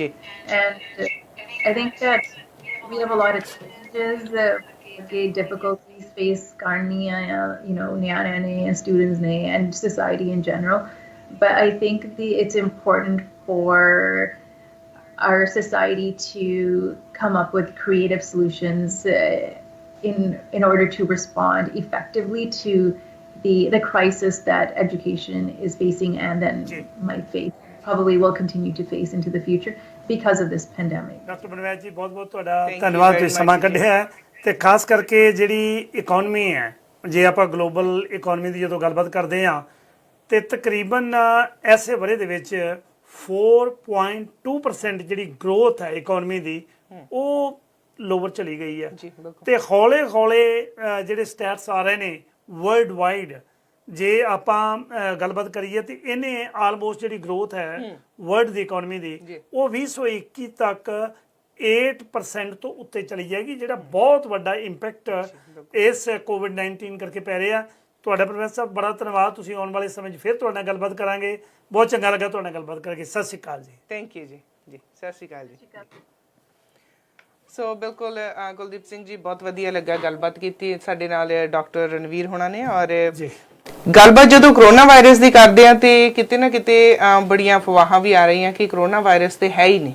ਬਹੁਤ ਸਾਰੇ ਹਸਪੀਟਲਾਂ ਦੇ ਬਹੁਤ ਸਾਰੇ doctor ਬਹੁਤ ਕੁਝ ਕਰ ਰਹੇ, ਪਰ ਜਦੋਂ ਅਸੀਂ ਆਪਣੇ ਸ਼ਹਿਰ ਆਪਣੇ ਮੁਲਕ ਦੀ ਗੱਲ ਕਰਦੇ ਆ ਤੇ ਅਸੀਂ ਦੇਖ ਸਕਦੇ ਆ ਸਾਡੀਆਂ ਅੱਖਾਂ ਸਾਹਮਣੇ ਕੀ ਕੁਝ ਹੋ ਰਿਹਾ। ਤੁਸੀਂ ਦੇਖ ਰਹੇ ਹੋ ਕਿ ਸਾਡੇ ਬ੍ਰਿਟਿਸ਼ ਕੋਲੰਬੀਆ ਦੇ ਵਿੱਚ ਵੀਕਐਂਡ ਦੇ ਵਿੱਚ ਤਕਰੀਬਨ 260 ਤੋਂ 280 ਦੇ ਲਾਗੇ 80 ਕੇਸ ਐਵਰੇਜ ਆ ਰਹੇ ਨੇ। ਭਾਵੇਂ ਡੈਥ ਦੀ ਰੇਸ਼ੋ ਬੜੀ ਘਟੀ ਹੈ, ਇਸ ਕੋਈ ਸ਼ੱਕ ਵਾਲੀ ਗੱਲ ਨਹੀਂ, ਪਰ ਲੋਕਾਂ ਦੇ ਵਿੱਚ ਇੰਨਾ ਡਰ ਫੈਲ ਗਿਆ ਕਿ ਕੋਵਿਡ ਨੇ ਪਤਾ ਨਹੀਂ ਕੀ ਲਿਆ ਕੇ ਕਰ ਦੇਣਾ। ਹੁਣ ਤੁਸੀਂ ਜਾਣਦੇ ਹੋ ਕਿਸੇ ਬੰਦੇ ਕੋਲੋਂ ਕਿਸੇ ਸੱਜਣ ਮਿੱਤਰ, ਬੜੇ ਕਲੋਜ਼ ਸੱਜਣ ਮਿੱਤਰ ਨੂੰ ਮਿਲਦੇ ਹੋ ਤੇ ਸਭ ਤੋਂ ਪਹਿਲਾਂ ਇਹ ਹੁੰਦਾ ਸੀ ਵੀ ਮਿਲ ਕੇ ਬੜੇ ਪਿਆਰ ਦੇ ਨਾਲ ਘੁੱਟ ਕੇ ਜੱਫੀ ਪਾਣੀ, ਉਹਨੂੰ ਹੱਥ ਮਿਲਾਉਣਾ। ਹੁਣ ਅਗਲਾ ਦੂਰੋਂ ਪਹਿਲੋਂ ਡਰਦਾ ਹੈ। ਅੱਜ ਮੈਂ ਆਪਣੀ ਐਗਜ਼ਾਮਪਲ ਦੇ ਦਿੰਦਾ, ਸਵੇਰੇ ਜਦੋਂ ਬਾਹਰੋਂ ਆਇਆ ਤਾਂ ਗਰਮੀ ਸੀ, ਸਟੂਡੀਓ ਦੇ ਵਿੱਚ ਆਇਆ ਤੇ ਸਟੂਡੀਓ 'ਚ ਏਸੀ ਲੱਗਾ ਸੀ, ਇੱਕਦਮ ਅਲਰਜੀ ਜਿਹੀ ਹੋ ਗਈ ਤੇ ਮੈਂ ਘਬਰਾ ਗਿਆ। ਤੇ ਤੁਸੀਂ ਵੀ ਦੇਖ ਰਹੇ ਸੀ ਵੀ ਭਾਜੀ ਠੀਕ ਠਾਕ ਹੋ? ਮੈਂ ਕਿਹਾ ਜੀ ਮੈਂ ਘਰੋਂ ਤਾਂ ਠੀਕ ਠਾਕ ਤੁਰਿਆ, ਰਸਤੇ ਦੇ ਵਿੱਚ ਕਿਤੇ ਕੋਵਿਡ ਚਿੰਬੜ ਗਿਆ ਤਾਂ ਕੋਈ ਪਤਾ ਨਹੀਂ ਲੱਗਦਾ ਗੱਡੀ। ਬਿਲਕੁਲ ਜੀ। ਹੁਣ ਤੁਸੀਂ ਦੇਖੋ, ਜਦੋਂ ਅਸੀਂ ਮੇਰੇ ਮਾਤਾ ਜੀ ਕਾਫੀ ਹਾਰਟ ਦੇ ਪੇਸ਼ੈਂਟ ਹੈ, ਉਹਨਾਂ ਦੇ 2 ਵਾਰੀ ਸਟੰਟ ਪਿਆ ਹੈਗਾ ਤੇ ਕਾਫੀ ਸਿੱਕ ਰਹਿੰਦੇ ਆ, ਤੇ ਅਸੀਂ ਮੇਰੇ ਖਿਆਲ ਦੇ ਵਿੱਚ ਜਦੋਂ ਤੋਂ ਕੋਵਿਡ ਸ਼ੁਰੂ ਹੋਇਆ ਆ ਤੇ ਮੈਂ ਆਪਣੀ ਮਾਂ ਨੂੰ ਘੁੱਟ ਕੇ ਗਲ ਲਾ ਕੇ ਨਹੀਂ ਮਿਲ ਸਕੀ। ਦੂਰੋਂ ਦੇਖ ਲਈਦਾ ਆ, ਮਿਲ ਲਈਦਾ ਆ, ਹੈਲੋ ਹਾਈ ਹੋ ਜਾਂਦੀ ਆ। ਆਪਣੇ ਬੈਠਣ ਨਾਲੋਂ ਵੀ ਜ਼ਿਆਦਾ ਫਰਕ ਤੇ ਖੜ ਲਈਦਾ ਆ। ਉਹ ਆਪਣੇ ਕਹਿ ਲਓ ਕਿ ਵਿੰਡੋ 'ਚ ਜਾਂ ਦਰਵਾਜ਼ੇ 'ਚ ਖੜੇ ਹੁੰਦੇ ਆ ਤੇ ਅਸੀਂ ਦੂਰੋਂ ਦੇਖ ਲਈਦਾ, ਹਾਲ ਚਾਲ ਪੁੱਛ ਲਈਦਾ। ਗੱਡੀ 'ਚ ਬੈਠੇ ਡਰਾਈਵੇ 'ਚ ਖੜਿਆਂ ਨੂੰ ਬੁਲਾ ਲਈਦਾ। ਕਿਤੇ ਨਾ ਕਿਤੇ ਲੱਗਦਾ ਕਿ ਇੰਨੇ ਮਜਬੂਰ ਇਸ ਬਿਮਾਰੀ ਨੇ ਕਰ ਦਿੱਤਾ ਕਿ ਅਸੀਂ ਆਪਣਿਆਂ ਨੂੰ ਗੱਲ ਨਹੀਂ ਲਾ ਸਕਦੇ। ਪਰ ਇਹਦੇ ਵਿੱਚ ਇੱਕ ਗੱਲ ਇਹ ਵੀ ਹੈਗੀ ਕੁਲਦੀਪ ਸਿੰਘ ਜੀ, ਉਹਨਾਂ ਦੀ ਸੇਫਟੀ ਹੈ। ਹਾਂਜੀ ਬਿਲਕੁਲ, ਇਹ 'ਚ ਕੋਈ ਸ਼ੱਕ ਵਾਲੀ ਗੱਲ ਨਹੀਂ। ਮੈਂ ਤੁਹਾਨੂੰ ਨਾ ਪ੍ਰੈਕਟੀਕਲ ਐਗਜ਼ਾਮਪਲ ਦੇਣਾ। ਮੇਰੀ ਬੇਟੀ ਥੋੜੇ ਜਿਹੀ ਦੂਰੀ ਤੇ ਆ ਸਾਡੇ ਘਰ ਦੇ ਲਾਗਿਓਂ, ਤੇ ਜਦੋਂ ਸ਼ੁਰੂ ਦੇ ਵਿੱਚ ਹੋਇਆ ਪੂਰਾ 1.5 ਮਹੀਨਾ ਉਹਨਾਂ ਨੇ ਆਪਣੇ ਘਰ ਦਾ ਦਰਵਾਜ਼ਾ ਟੱਪ ਕੇ ਨਹੀਂ ਦੇਖਿਆ, ਸਿਰਫ ਵਿਹੜੇ ਦੇ ਵਿੱਚ। ਜਦੋਂ ਕਿਤੇ ਮੈਂ ਜਾਣਾ, ਸਾਡੇ ਵੱਲੋਂ ਕਿਸੇ ਪਰਿਵਾਰ ਦੇ ਜੀ ਨੇ ਜਾਣਾ, ਤੇ ਗਰਾਜ ਦੇ ਵਿੱਚੋਂ ਐਂਟਰ ਹੁੰਦਿਆਂ ਹੀ ਪਹਿਲਾਂ ਸੋਪ, ਅਲੱਗ ਨੈਪਕਿਨਸ, ਪਲੱਸ ਉਸ ਤੋਂ ਬਾਅਦ ਸੈਨੀਟਾਈਜ਼ਰ, ਫਿਰ ਤੁਸੀਂ ਘਰ ਦੇ ਵਿੱਚ ਐਂਟਰ ਕਰਨਾ। ਕੋਈ ਗਰੋਸਰੀ ਆਉਣੀ, ਉਹਨੂੰ 24 ਘੰਟੇ ਗਰਾਜ ਦੇ ਵਿੱਚ ਰੱਖਣਾ। ਆਨਲਾਈਨ ਆਰਡਰ ਕਰਦੇ ਰਹੇ ਨੇ, ਗਰਾਜ ਦੇ ਵਿੱਚ ਰੱਖਣ ਤੋਂ ਬਾਅਦ 24 ਘੰਟੇ। ਮੈਂ ਕਿਹਾ ਜੀ ਇਹਦੇ ਨਾਲ ਕੀ ਫਰਕ ਪੈ ਜਾਣਾ? ਮੈਂ ਕਿਹਾ ਮੈਂ ਤਾਂ ਰੋਜ਼ਾਨਾ ਮੈਨੂੰ ਗੈਸ ਸਟੇਸ਼ਨਾਂ ਦੇ ਉੱਤੇ ਜਾਣਾ ਪੈਂਦਾ ਹੈ, ਮੈਨੂੰ ਹਰੇਕ ਬੰਦੇ ਨਾਲ ਮਿਲਣਾ ਪੈਂਦਾ ਹੈ, ਮੈਨੂੰ ਹਰ ਕਸਟਮਰ ਨਾਲ ਮਿਲਣਾ ਪੈਂਦਾ। ਨਹੀਂ ਪਾਪਾ, you can not come, you have to take shower first then you go to the room. ਮੈਂ ਕਿਹਾ ਕਮਾਲ ਦੀ ਗੱਲ ਹੈ, ਇੰਨੀ ਕਿ ਜੇ ਮੈਂ ਠੀਕ ਠਾਕ ਬੈਠਾ ਤੁਹਾਨੂੰ ਪ੍ਰੋਬਲਮ ਕਿਵੇਂ ਹੋ ਗਈ? ਯੈਸ, ਇੱਕ ਡਰ ਵੀ ਹੈ, ਇਸ ਕੋਈ ਸ਼ੱਕ ਵਾਲੀ ਗੱਲ ਨਹੀਂ। ਡਾਕਟਰ ਵਿਸ਼ਵਰੂਪ ਚੌਧਰੀ ਨੇ, ਰਾਏ ਚੌਧਰੀ ਫਰੀਦਾਬਾਦ ਦੇ ਵਿੱਚ, ਜਿਹੜੇ ਉਹ ਕਹਿ ਰਹੇ ਨੇ ਕਿ ਇਹ ਕੋਵਿਡ ਹੈ ਜਿਹੜਾ, ਇਹ ਇੱਕ WHO ਵੱਲੋਂ ਫਲਾਈ ਹੋਈ ਅਫਵਾਹ ਹੈ।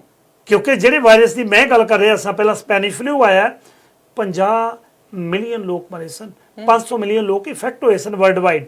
2 ਸਾਲ ਲਗਾਤਾਰ ਉਹ ਚੱਲਦਾ ਰਿਹਾ, ਪਰ ਉਸ ਫਲੂ ਨੇ ਇੰਨਾ ਇਫੈਕਟ ਕੀਤਾ ਵਰਲਡ ਵਾਈਡ ਕਿ ਬਹੁਤ ਜਾਨਾਂ ਚਲੀ ਗਈਆਂ। ਉਹ ਕਹਿੰਦੇ ਹਰ ਤਰ੍ਹਾਂ ਦੇ ਫਲੂ ਆਉਂਦੇ ਆ, ਸੀਜ਼ਨ ਹੁੰਦਾ ਹੈ, ਸੀਜ਼ਨ ਵਾਈਜ਼ ਫਲੂ ਆਇਆ ਤੇ ਚਲਾ ਗਿਆ। ਇਸ ਤੋਂ ਇੰਨਾ ਡਰਨ ਦੀ ਕਿਉਂ ਲੋੜ ਪੈ ਗਈ ਐਤਕੀ?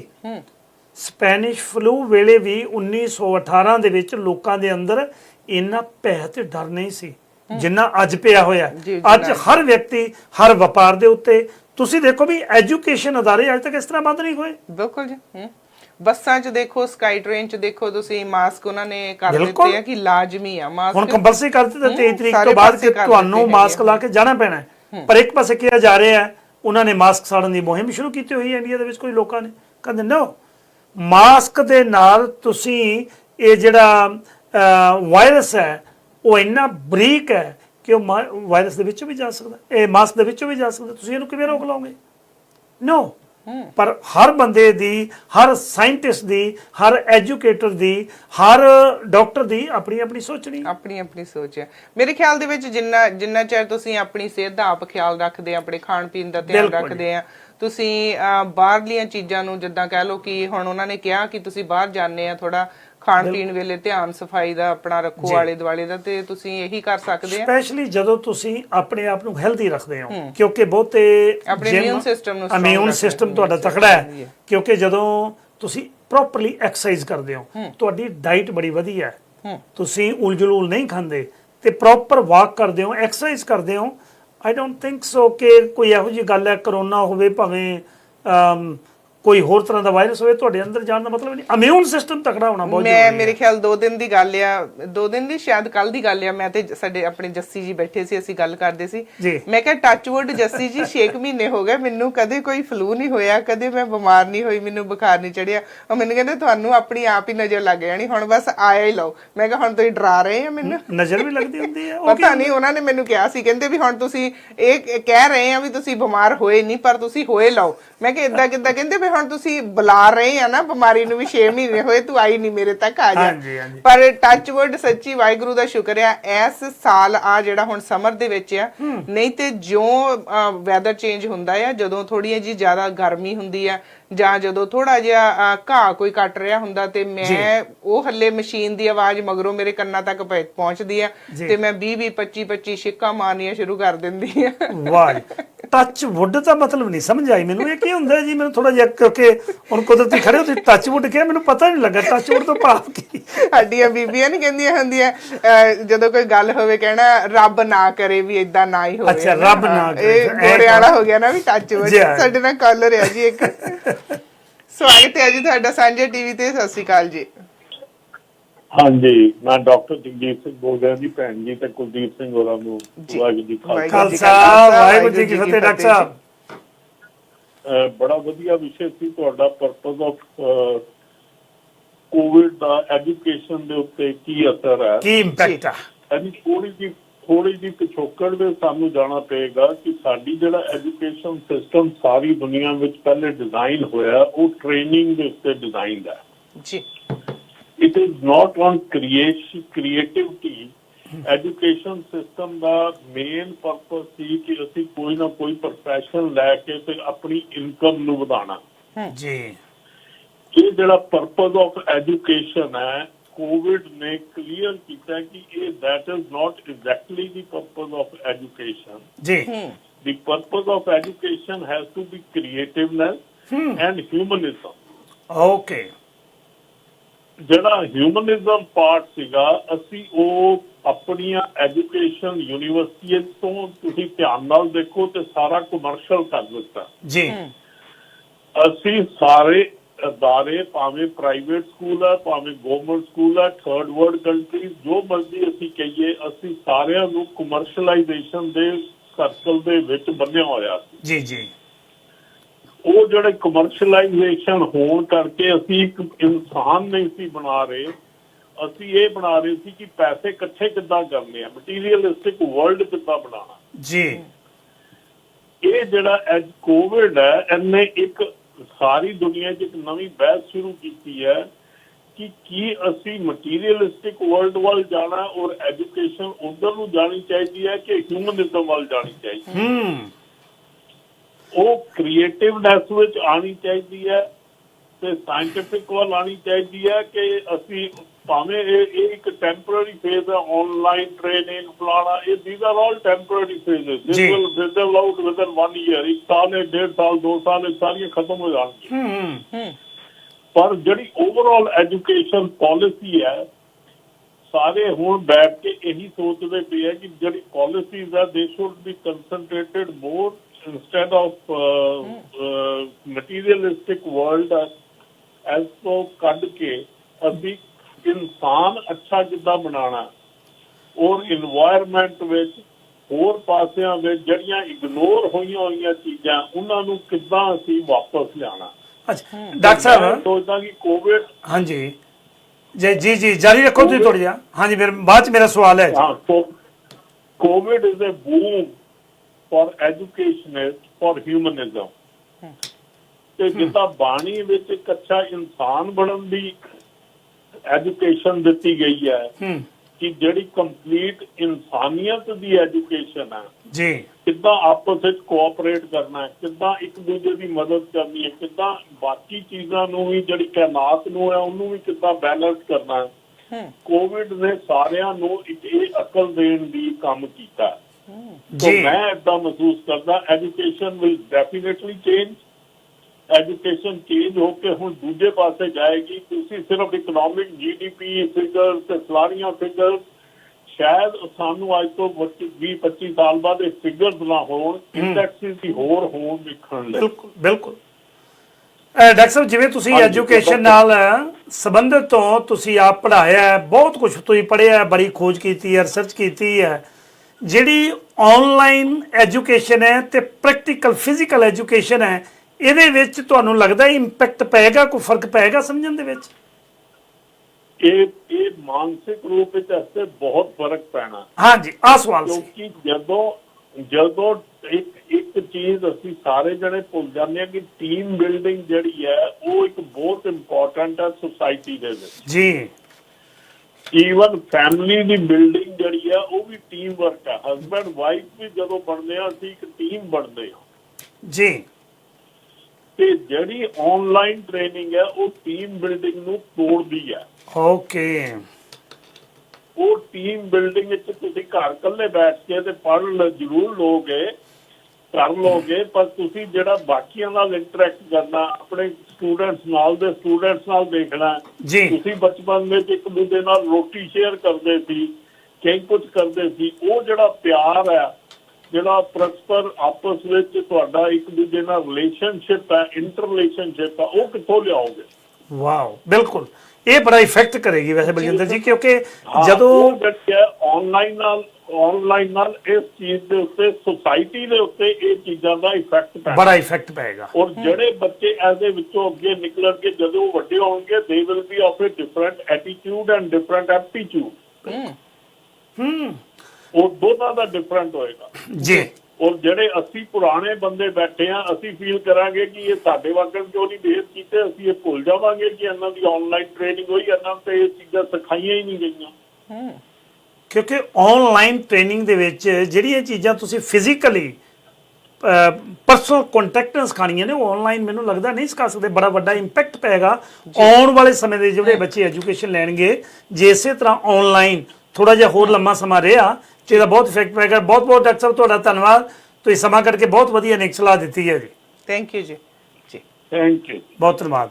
ਅੱਛਾ ਇੱਕ ਇਹਦੇ ਨਾਲ ਇੱਕ ਚੀਜ਼ ਹੋਰ ਨਹੀਂ ਹੋ ਗਈ ਕਿ ਕੋਵਿਡ ਕਰਕੇ ਜਿਹੜੇ ਤੁਹਾਡੇ ਕਲੋਜ਼ ਰਿਸ਼ਤੇ ਸੀ ਕਲੋਜ਼ ਉਹ ਹੋਰ ਜ਼ਿਆਦਾ ਕਲੋਜ਼ ਹੋ ਗਏ ਨੇ ਤਾਂ ਲੱਗਾ ਨਹੀਂ ਕਿਉਂਕਿ ਪਹਿਲਾਂ ਪਰਿਵਾਰ ਦੇ ਵਿੱਚ ਤੁਹਾਡੇ ਕੋਲ ਸਮਾਂ ਨਹੀਂ ਸੀ ਹੁੰਦਾ ਪਰਿਵਾਰ ਵਾਸਤੇ ਭੱਜ ਨੱਠ ਇਧਰੋਂ ਆਏ ਉਧਰ ਗਏ ਉਧਰੋਂ ਗਏ ਇੱਧਰ ਆਏ ਟਾਈਮ ਹੀ ਨਹੀਂ ਸੀ ਹੁੰਦਾ ਪਰਿਵਾਰ ਵਾਸਤੇ।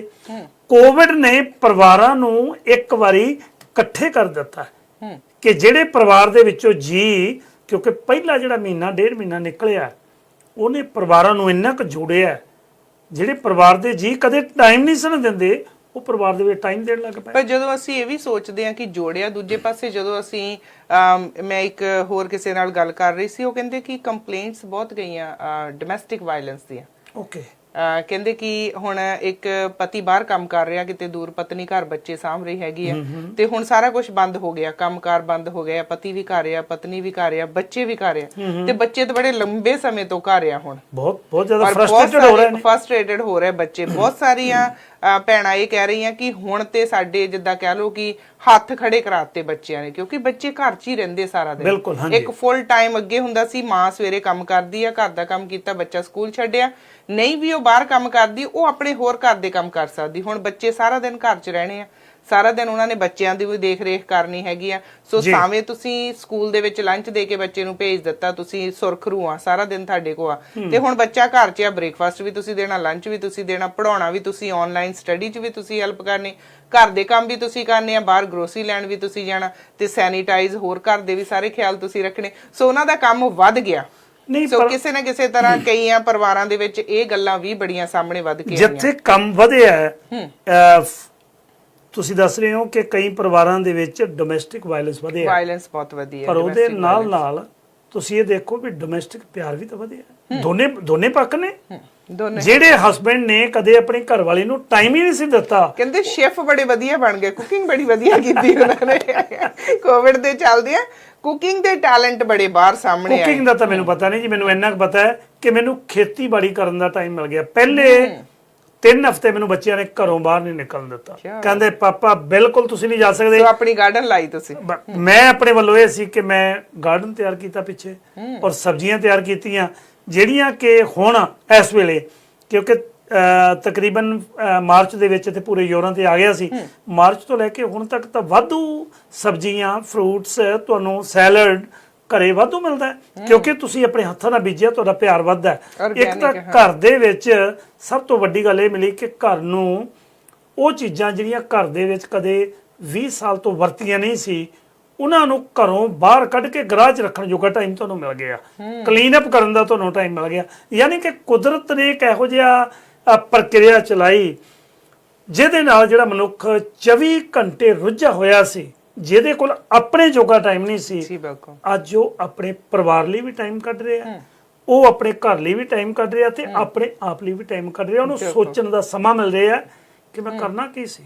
ਮੈਂ ਤਾਂ ਯਾਰੋ ਕਦੇ ਆਪਣੇ ਆਪ ਨੂੰ ਟਾਈਮ ਹੀ ਨਹੀਂ ਦਿੱਤਾ। ਮੈਂ ਤਾਂ ਸਾਰੀ ਉਮਰ ਪੈਸੇ ਕਮਾਉਣ ਤੇ ਲੱਗਾ ਰਿਹਾ, ਮੈਂ ਤਾਂ ਸਾਰੀ ਉਮਰ ਲੋਕਾਂ ਦਾ ਭਲਾ ਕਰਨ ਤੇ ਲੱਗਾ ਰਿਹਾ, ਮੈਂ ਤਾਂ ਭੱਜ-ਨੱਠ ਕਰਨ ਦੇ ਵਿੱਚ ਲੱਗਾ ਰਿਹਾ। ਪਰ ਇਸ ਕੋਵਿਡ ਨੇ ਇੱਕ ਬੜੀ ਵਧੀਆ ਚੀਜ਼ ਸਿਖਾ ਦਿੱਤੀ ਇਨਸਾਨ ਨੂੰ ਕਿ ਤੁਸੀਂ ਦੂਸਰੇ ਇਨਸਾਨ ਦੇ ਨਾਲ ਨੇੜੇ ਕਿਵੇਂ ਰਹਿਣਾ। ਇਹ ਵੀ ਸਿਖਾ ਦਿੱਤਾ ਕਿ ਦੂਰ ਰਹਿ ਕੇ ਤੁਹਾਨੂੰ ਕਿਵੇਂ ਮਹਿਸੂਸ ਹੁੰਦਾ ਹੈ, ਕਿਉਂਕਿ ਜਿਨ੍ਹਾਂ ਲੋਕਾਂ ਨਾਲ ਕਰਨੀ ਫੋਨ ਦੇ ਉੱਤੇ ਗੱਲਾਂ ਨੇ, ਜਿਨ੍ਹਾਂ ਨੂੰ ਮਿਲ ਨਹੀਂ ਸਕਦੇ, ਬਹੁਤੇ ਲੋਕ ਸਨ ਇਸ ਸਮਰ ਦੇ ਵਿੱਚ, ਬਹੁਤਿਆਂ ਨੇ ਵਕੇਸ਼ਨ ਪੈਕੇਜ ਨੇ ਜਿਹੜੇ ਉਹ ਲਏ ਹੋਏ ਸੀ, ਕੈਨਸਲ ਕਰਨੇ ਪਏ, ਸਾਰੇ ਕੈਨਸਲ ਕਰਨੇ ਪਏ।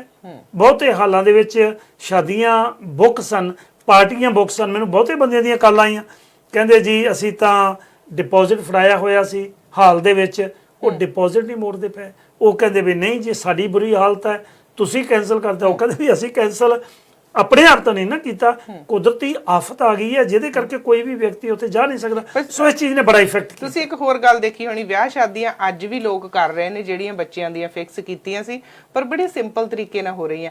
ਘਰ ਦੇ ਵਿੱਚ ਸਿਰਫ ਤੁਹਾਡੇ ਘਰ ਦੇ ਹੀ ਜੀ ਆ, ਉਹਦੇ ਚੋਂ ਵੀ ਗਿਣਤੀ ਦੇ ਗਿਣ ਕੇ ਜੀ ਪਿਕ ਕੀਤੇ ਆ ਵੀ ਕਿਹੜੇ ਆਉਣਗੇ, ਦੱਸਿਆ, ਤੁਹਾਨੂੰ ਆਪਸ਼ਨ ਦਿੱਤੀ ਆ ਕਿ ਸਾਡੇ 4 ਪ੍ਰੋਗਰਾਮ ਆ, 4 ਚੋਂ ਤੁਸੀਂ ਕਿਹੜੇ ਚ ਆਉਣਾ ਚਾਹੁੰਦੇ ਹੋ।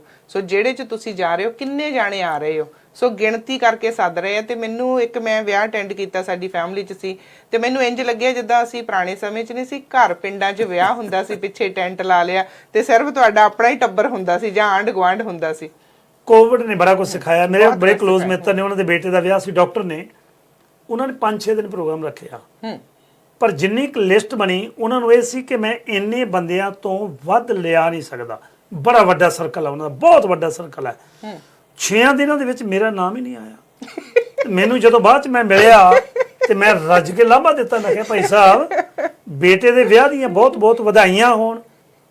ਮੇਰੇ ਵੱਲ ਦੇਖੇ, ਕਹਿੰਦਾ ਕੁਲਦੀਪ ਸਿੰਘ ਬੜੀ ਕੋਸ਼ਿਸ਼ ਕੀਤੀ ਹੈ ਕਿ ਫਿੱਟ ਕਰਾਂ ਵਿੱਚ, ਪਰ ਪ੍ਰੋਟੋਕਾਲ ਇਹ ਸੀ ਕਿ ਅਸੀਂ ਉਸ ਤੋਂ ਵੱਧ ਰਿਸ਼ਤੇਦਾਰ ਹੀ ਇੰਨੇ ਨੇ, ਪਰਿਵਾਰਾਂ ਦੇ ਜੀ, ਤੁਸੀਂ ਤਾਂ ਮਿੱਤਰ ਹੋ, ਰਿਸ਼ਤੇਦਾਰ ਇੰਨੇ ਨੇ ਕਿ ਪਰਿਵਾਰਾਂ ਦੇ ਜੀ ਕੁਝ ਰਹਿ ਗਏ। ਉਹ ਮੈਨੂੰ ਅੱਜ ਵੀ ਲਾਂਭਾ ਦੇ ਰਹੇ ਨੇ, ਵਧਾਈਆਂ ਦੇਣ ਦੀ ਬਜਾਏ ਲਾਂਭਾ ਦੇ ਰਹੇ ਨੇ ਕਿ ਭਾਈ ਸਾਹਿਬ ਤੁਸੀਂ ਸਾਨੂੰ ਵਿਆਹ 'ਚ ਨਹੀਂ ਬੁਲਾਇਆ। ਇੱਕ ਮੈਨੂੰ ਕਿਸੇ ਨੇ ਵੀਡੀਓ ਕੱਲੀ ਛੋਟੀ ਜੀ, ਉਹਦੇ ਵਿੱਚ ਉਹ ਇਨਸਾਨ ਕਹਿੰਦਾ ਵੀ ਮੇਰੇ ਗਵਾਂਢੀ ਦੇ ਮੁੰਡੇ ਦਾ ਵਿਆਹ ਸੀ ਜੀ, ਤੇ ਮੇਰੇ ਇੱਕ ਗਵਾਂਢੀ ਨੂੰ ਸੱਦ ਲਿਆ, ਮੈਨੂੰ ਛੱਡ ਲਿਆ। ਕਹਿੰਦਾ ਫੇਰ ਕੀ, ਕਹਿੰਦਾ ਮੇਰੇ ਇੱਕ ਆਵੇ ਇੱਕ ਜਾਵੇ, ਇੱਕ ਆਵੇ ਇੱਕ ਜਾਵੇ। ਕਹਿੰਦੇ ਫੇਰ ਕੀ ਕੀਤਾ, ਕਹਿੰਦੇ ਫੇਰ ਮੈਂ 911 ਕੀਤਾ, ਮੈਂ ਦੱਸਿਆ ਵੀ ਇਹਨਾਂ ਦੇ ਪ੍ਰਾਹੁਣੇ ਵੱਧ ਆ ਗਏ ਆ, ਕਹਿੰਦੇ ਫੇ ਕਹਿੰਦੇ ਉਹ ਆਏ, ਉਹਨੀ ਪਾਰਟੀ ਬੰਦ ਕਰਾਤੀ, ਤੇ ਕਹਿੰਦੇ ਫੇ ਕੀ ਹੋ ਗਿਆ, ਫੇ ਕਹਿੰਦਾ ਠੰਡ ਪੈ ਗਈ, ਕਿਉਂਕਿ ਇੱਕ ਗੁਆਂਢੀ ਗਿਆ ਸੀ, ਮੈਂ ਦੂਜੇ ਨੂੰ ਬੁਲਾਇਆ ਨਹੀਂ ਸੀ ਜੀ।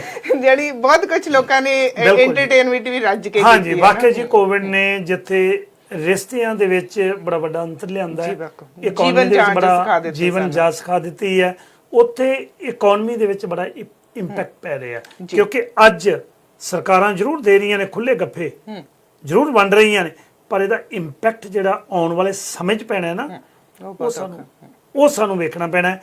ਉਮੀਦ ਹੈ ਕਿ ਸਾਡੇ ਜਿਹੜੇ ਦਰਸ਼ਕ ਨੇ ਉਹਨਾਂ ਨੇ ਅੱਜ ਦੇ ਇਸ COVID-19 ਦੇ ਉੱਤੇ ਹੋਏ ਵਰਲਡ ਵਾਈਡ ਇੰਪੈਕਟ ਤੇ ਐਜੂਕੇਸ਼ਨ ਦੇ ਕੀ ਇੰਪੈਕਟ ਪਿਆ, ਉਮੀਦ ਹੈ ਕਿ ਇਹਨੂੰ ਪਸੰਦ ਕੀਤਾ ਜੀ। ਥੈਂਕ ਯੂ ਜੀ ਤੁਹਾਡੇ ਸਮੇਂ ਲਈ, ਤੇ ਫਿਰ ਹੁਣ ਤੁਹਾਡੇ ਨਾਲ ਮੰਗਲਵਾਰ ਮੁਲਾਕਾਤ ਹੋਵੇਗੀ ਜੀ। ਥੈਂਕ ਯੂ ਜੀ, ਸਤਿ ਸ਼੍ਰੀ ਅਕਾਲ। ਸਤਿ ਸ਼੍ਰੀ ਅਕਾਲ। ਸੋ ਇਹ ਸਨ ਜੀ ਮੇਰੇ ਨਾਲ ਕੁਲਦੀਪ ਸਿੰਘ ਜੀ, ਔਰ ਜਿਹੜੇ ਕਿ ਮੰਗਲਵਾਰ ਤੇ ਸ਼ੁੱਕਰਵਾਰ ਸਾਡੇ ਨਾਲ ਆਉਂਦੇ ਨੇ, ਤੇ ਜਿਵੇਂ ਕੱਲ ਮੈਂ ਤੁਹਾਡੇ ਨਾਲ ਗੱਲ ਕੀਤੀ ਸੀ ਇੱਕ ਖਾਸ ਪ੍ਰੋਗਰਾਮ ਲੈ ਕੇ ਆਉਣ ਦੀ, ਉਹਦੇ ਬਾਰੇ ਵੀ ਹਾਲੇ ਸਾਡੀ ਗੱਲਬਾਤ ਚੱਲ ਰਹੀ ਹੈ। ਸੋ ਮੰਗਲਵਾਰ ਨੂੰ ਅਸੀਂ ਚਰਚਾ ਕਰਾਂਗੇ ਕਿ ਗੁਰਦੁਆਰਾ ਸਾਹਿਬ ਦੀਆਂ ਕਮੇਟੀਆਂ ਦੀਆਂ ਕੀ ਰਿਸਪੌਂਸਿਬਿਲਟੀਜ਼ ਹੁੰਦੀਆਂ ਨੇ, ਆਮ ਸੰਗਤ ਉੱਥੇ ਜਾਂਦੀ ਹੈ ਕੀ ਰਿਸਪੌਂਸਿਬਿਲਟੀ ਹੁੰਦੀ ਹੈ, ਅਸੀਂ ਆਪਣੇ ਬੱਚਿਆਂ ਨੂੰ ਉੱਥੇ ਲੈ ਕੇ ਜਾਂਦੇ ਹਾਂ ਕੁਝ ਸਿੱਖਣ ਦੇ ਲਈ, ਅਸੀਂ ਖਾਸ ਕਰਕੇ ਆਪਣੀਆਂ ਬੱਚੀਆਂ ਨੂੰ। ਸੋ ਜਦੋਂ ਅਸੀਂ ਆਪਣੀਆਂ ਧੀਆਂ ਨੂੰ, ਜਦੋਂ ਸਾਡੀਆਂ ਧੀਆਂ 8, 9, 10 ਸਾਲ ਦੀਆਂ ਹੋ ਜਾਂਦੀਆਂ, ਮੈਂ ਤੇ ਕਹੂੰਗੀ ਜਦੋਂ ਸਾਡੀ ਧੀ 5 ਸਾਲ ਦੀ ਵੀ ਹੋ ਜਾਂਦੀ ਆ, ਉਹਨੂੰ ਸਹੀ ਤੇ ਗਲਤ ਦਾ ਸਾਨੂੰ ਦੱਸਣਾ ਮਾਂ-ਬਾਪ ਨੂੰ ਸ਼ੁਰੂ ਕਰਨਾ ਚਾਹੀਦਾ ਕਿ ਕੋਈ ਇਨਸਾਨ ਤੁਹਾਨੂੰ ਕਲਾਵੇ 'ਚ ਲੈ ਰਿਹਾ, ਕੋਈ ਟੱਚ ਕਰ ਰਿਹਾ ਆ, ਤੇ ਉਹਦੀ ਮਨਸ਼ਾ ਕੀ ਆ, ਉਹ ਇਨਸਾਨ ਕਿਹੜੇ ਤਰੀਕੇ ਨਾਲ ਟੱਚ ਕਰ ਰਿਹਾ ਤੁਹਾਨੂੰ। ਬੱਚੇ ਨੂੰ ਇੰਨੀ ਕੁ ਜਾਂਚ ਸਾਨੂੰ ਸਿਖਾ ਲੈਣੀ ਚਾਹੀਦੀ ਆ। ਸੋ ਬਹੁਤ ਡੂੰਘੀਆਂ ਗੱਲਾਂ ਆ, ਪਰ ਪੂਰੀ ਆਪਣੇ ਵੱਲੋਂ ਪਹਿਲਾਂ ਅਸੀਂ ਪੈਰਵਾਈ ਕਰਕੇ ਇਸ ਗੱਲ ਦੀ ਤਹਿ ਤੱਕ ਪਹੁੰਚ ਕੇ ਮੰਗਲਵਾਰ ਅਸੀਂ ਕੋਸ਼ਿਸ਼ ਕਰਾਂਗੇ ਇਹ ਗੱਲਾਂ ਤੁਹਾਡੇ ਤੱਕ ਲੈ ਕੇ ਆਵਾਂਗੇ। ਕੁਲਦੀਪ ਸਿੰਘ ਜੀ ਮੇਰਾ ਮੰਗਲਵਾਰ ਸਾਥ ਦੇਣਗੇ। ਤਦ ਤੱਕ ਤੁਸੀਂ ਰੱਖੋ ਖਿਆਲ, ਕੱਲ ਫਿਰ ਮਿਲਦੇ ਹਾਂ ਜੀ ਤੁਹਾਨੂੰ, ਔਰ ਖਿਆਲ ਰੱਖਿਓ। ਸਤਿ ਸ਼੍ਰੀ ਅਕਾਲ ਜੀ।